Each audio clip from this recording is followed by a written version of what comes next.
With a WWE Hall of Famer's contract expiring and AEW possibly having interest, this is Wrestling Hub. My name is John, and you're watching the Wrestling Report.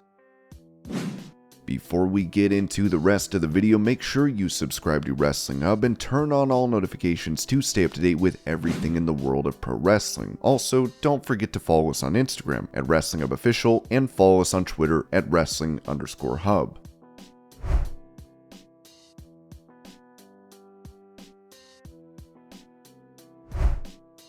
Recalling his time in WWE, Gene Snitsky said this about CM Punk breaking his nose when taking the GTS. "I don't have anything bad to say about the guy. I like him. I always got along with him. He broke my nose one time with his finishing move, and he was beyond apologetic. Called me to make sure I was okay. The whole 9 yards. It's pro wrestling, man. It's not tiddlywinks. Happens. It is what it is."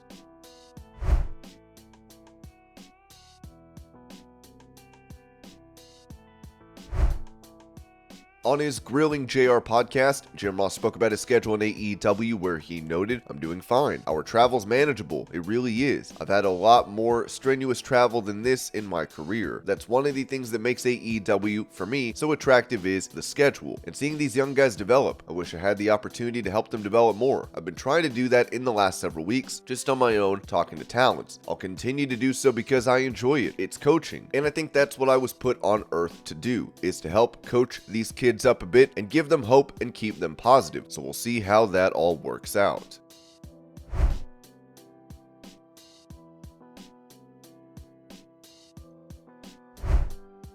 Touching on the secret to his success in WWE, The Undertaker mentioned this to Chris Van Vliet. "I think it was the one thing that kind of really put the fire under me was being told by WCW that I would never draw money. I mean, to this day, that motivates me.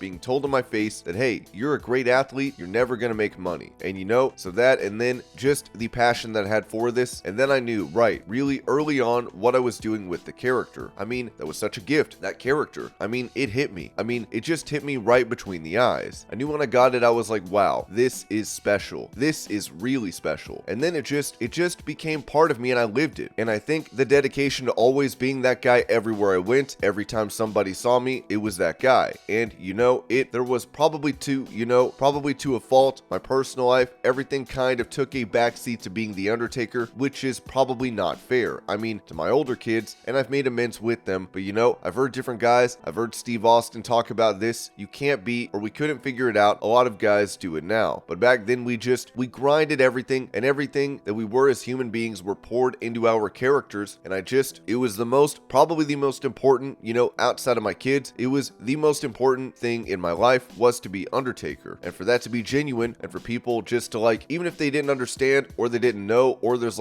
something different about that guy, it wasn't a character for a long time. It was just, I think that guys really liked that. Not whether I was a zombie or whether I was dead. They, obviously knew that I was a live human being, but they genuinely believed, I think, that I thought I was The Undertaker. And I think that came off, I think that's the way that I was perceived, this dude is just different and different from what everybody else was doing. So I don't know. I think it was just the dedication of the craft and the character and nothing else came before that.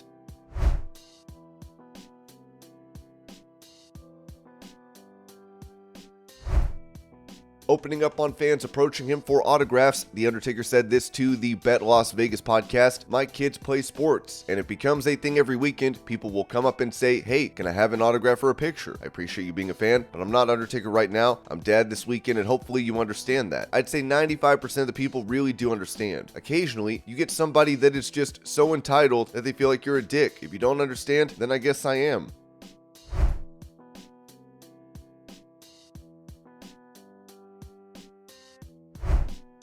Recalling how he got his full name back in WWE, Austin Theory told Chris Van Vliet, "Yeah, so I remember walking into, and this is the time Mr. McMahon was head of creative. I remember the writer bringing my promo, and the promo said, 'Don't call me Austin, it's just Theory.' I was like, what? The name is gone? I was wondering why. I spoke with Mr. McMahon about it, and he felt that, Theory could be a name that stood alone. He felt it had enough power behind it. Also, I think he just wanted to get away from the comparison of Stone Cold because we just did the WrestleMania stuff. So I think think maybe out of circumstance, that's maybe why it happened. The funny story about Austin Theory coming back is I just got a text one day, or like that just pretty much said, "You're Austin Theory." Then I showed up to the show and the matches were on the wall and there was my full name again. I'm like, I guess I'm Austin Theory again. So I thought it was kind of funny. Like, that's how I find out, you know what I mean? I never felt negative about it because Theory just meant the most to me because I'll always have my first name. People are always going to know me as Austin, but Theory was just that name I came up with as a kid. Even as a kid, I was searching for, besides it being a cool name that I came up with, and nobody had it. Like, how can I give a meaning? For the longest, Theory was supposed to mean, a theory is unproven. But to me, when you're unproven, that means you're not proven, so you can always get better. If you're somebody that's proven, that's it for you. So me being a theory, always being able to change, to adapt, to evolve, that's what it's all about. And I still feel like to this day, it still works for that.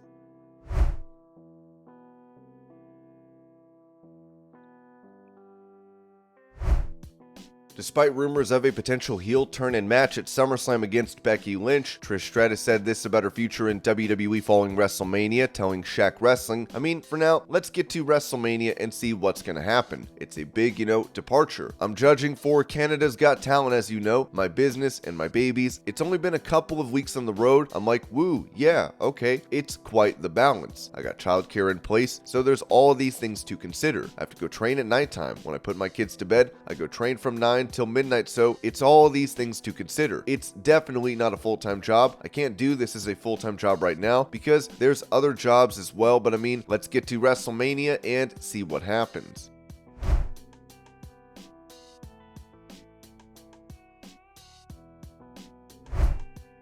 With a report of a WWE star being pulled from a house show, Sean Ross Sapp noted that Carmella was off this weekend's house shows as well. The plan had been to continue with she and Chelsea Green, but the decision was made over the weekend to replace her with Piper Niven. Nobody we spoke to had an update.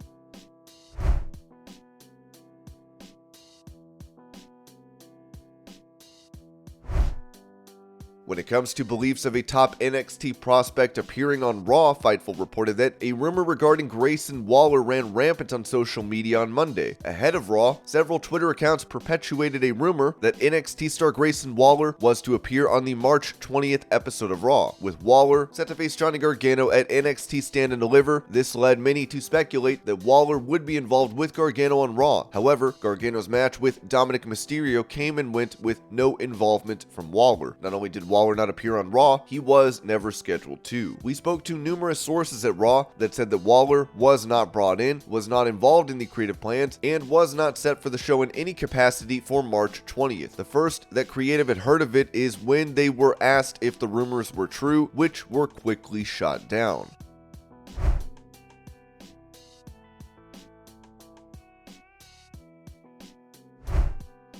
When it comes to plans following WrestleMania, those in creative seem to be left in the dark, as it was noted that Triple H needs to make plans for the future, but they aren't letting those out there just yet. Ringside News reached out to confirm this story, and we were told that Triple H has several long-term plans, and once we get past WrestleMania. It was also noted to us that more of his vision will be obvious after the show of shows. As for Roman and Heyman last night setting up multiple paths for post-Mania, and Cody's promo ending with multiple ways for the bloodline to go, that is Roman and Heyman, and they are playing it very close to their vests.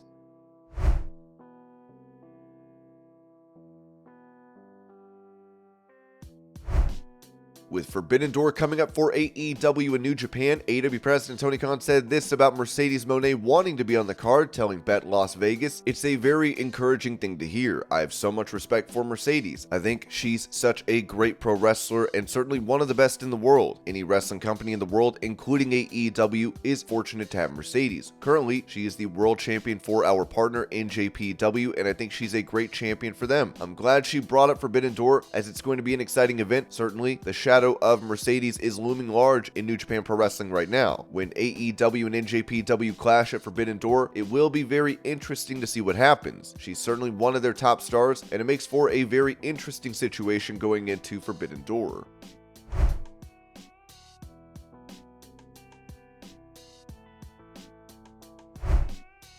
As he has been away from WWE programming due to reported physical issues, this was said about Bray Wyatt, with Ringside News writing, Bray Wyatt is not cleared. He is dealing with a health issue. That being said, his WrestleMania match hasn't been 100% scrapped.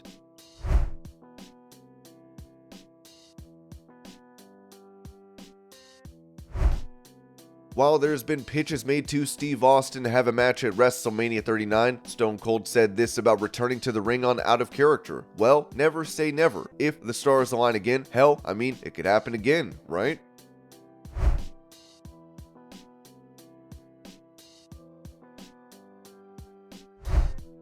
Talking about Goldberg's status as a free agent following his WWE contract expiring, AEW President Tony Khan told the Bet Las Vegas and the Sporting Tribune, "I have a lot of respect for Bill. I think Bill Goldberg is a great professional athlete and has had a great career in pro wrestling and is a very nice person. He actually has a lot of ties around the Jacksonville community. His family is from Jacksonville and they've done so much great work in the community. There is a great hospital, the Wolfson Children's Hospital, and Bill is related to the Wolfson family. They have done so much great work in this community, and that's partially how I've gotten to know Bill. He's a household name in pro wrestling, and certainly that's interesting to hear that he is a free agent. It's something to follow, and he's one of the biggest names in wrestling, and certainly will be something else to keep an eye on for us. We have so many great wrestlers in AEW, and so many exciting things happening in AEW week to week, that it's always an exciting time. Bill is an exceptionally exciting name, and one of the biggest names in the sport. Certainly, it's a big thing for us to pay attention to. I would take notice of that, and it is interesting."